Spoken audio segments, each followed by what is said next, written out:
வானத்தையும் பூமியை உண்டாக்குனது யாருண்ணா? ஏசப்பா தான்டா உண்டாக்குனாங்க. அதுல என்ன உனக்கு சந்தேகம்? உண்மையிலே ஏசப்பா கடலை பிறந்தாராண்ணா? என்னடா உனக்கு டவுட்டு? மோசையை கொண்டு ஏசப்பா தான்டா செங்கடல்ல பிறந்தாங்க. அண்ணா நான் போய் காலைல இருந்து ஒரு மரத்தை ரெண்டா போலான்னு சொல்றேண்ணா. எப்படி மோசையை கொண்டு செங்கடலை பிளந்தீங்களோ அதே என்ன கொண்டு மரத்தை பிளங்கன்னு சொன்னேனே. ஆனாலும் ஏசப்பா செய்யவே இல்ல. நம்மளை கொண்டு எல்லாம் ஏசப்பா செய்ய மாட்டானே. அடே, பைபிள்ல இருந்து உனக்கு ஒரு சம்பவத்தை சொல்றேன்.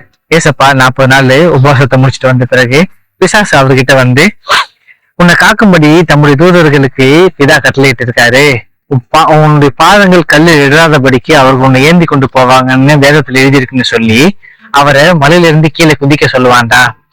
அதுக்கு ஏசப்பா என்ன சொல்லுவாரு தெரியுமா? உன் தேவனாகிய கர்த்தரை பரீட்சை பாராதிருப்பாயாக அப்படின்னு சொல்லுவாருடா. அதனால நீ எதை கேட்டாலும் பிதாவின் சித்தத்தின்படி கேளு, சரியா?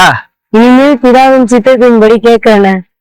நாம் நம்முடைய தேவனை தேவையற்ற காரியங்களில் பரிசோதிக்க கூடாது. தேவன் நம்மோடு கூட பேசுவார் என்றால் நாம் அவரிடம் அதை மறுபடியும் எனக்கு உறுதிப்படுத்தும் என்று கேட்டால் அவர் அதை நமக்கு உறுதிப்படுத்துவார். நாம் எதையாகிலும் அவருடைய சித்தத்தின்படி கேட்டால் அவர் நமக்கு செவி கொடுக்கிறார் என்று வேதம் சொல்லுகிறது.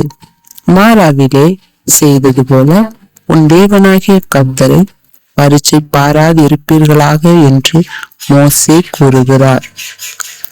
நாமும் தேவனை பரீட்சை பாராதிருப்போமாக. ஆமென்.